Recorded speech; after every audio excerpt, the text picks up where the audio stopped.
Hello and welcome to the second video in this tutorial 138. Again, if you're not part of our email list or you don't subscribe to our YouTube channel, then please do so if you're interested in TradeStation, Easy Language, MultiCharts, etc. So what we're doing today, we've already calculated a stochastic for a 15-minute price series on a 5-minute chart. You can see here we've got the program and program we've already written available for download. What we're going to do today is we're going to do the fast D, and that is a smoothed version of the fast K.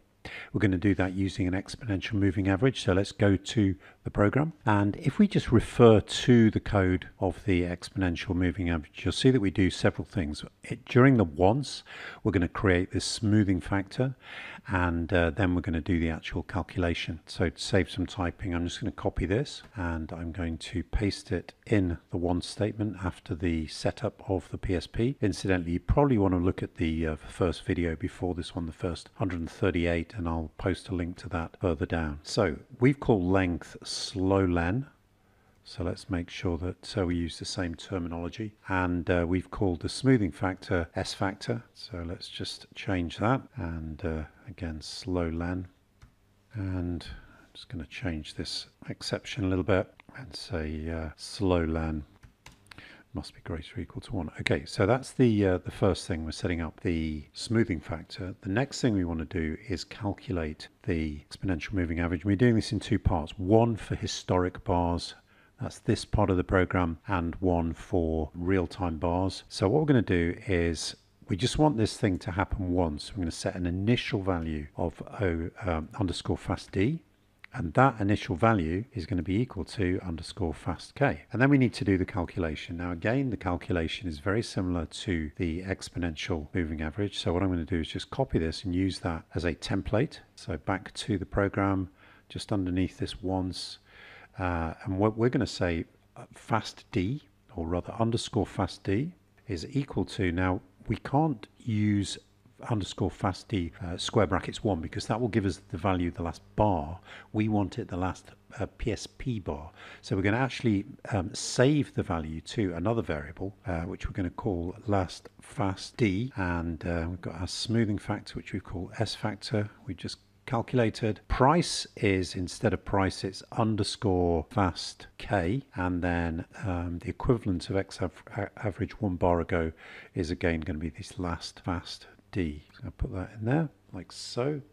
Just going to verify to make sure we haven't made any errors. Looks so far so good. So what we need to do now is make sure that we store the last the value of underscore fast D into last fast D, and we're going to do that at the end of the bar status 1 equals 2. We're going to say then last fast D is equal to underscore fast D. Now you might be thinking, well, hang on, that's going to happen at the end of every 5-minute or the smaller time frame bar. But if you look up here, you'll see that we've already got this inequality here, that we're saying the time in the PSP bar has had to change. So that takes care of that.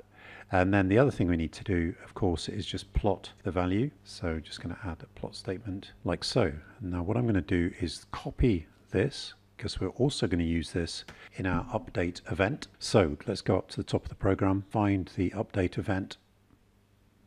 We're going to add that just underneath calculation of the stochastic, like so. We obviously need to plot the fast D as we did below, like so. And then we also, for real-time bars, we need to find some way of storing the last fast D at the end of every PSP bar. So we can do that using a similar, in fact what I'll do, I'll just copy this, and what we're going to say is if the reason is equal to 2, which means it's the end of the bar, then we're going to just say, like we did below, in a slightly different way, I'm going to say last fast D equals underscore fast D, like so, semicolon. And let's verify that, see if we have any errors. Yep, we've got something. Okay, plot 2, that should be. And verify again. Looks okay. Let's go to the chart. Not a very good color for it, but I'm just going to change that to white so we can see it.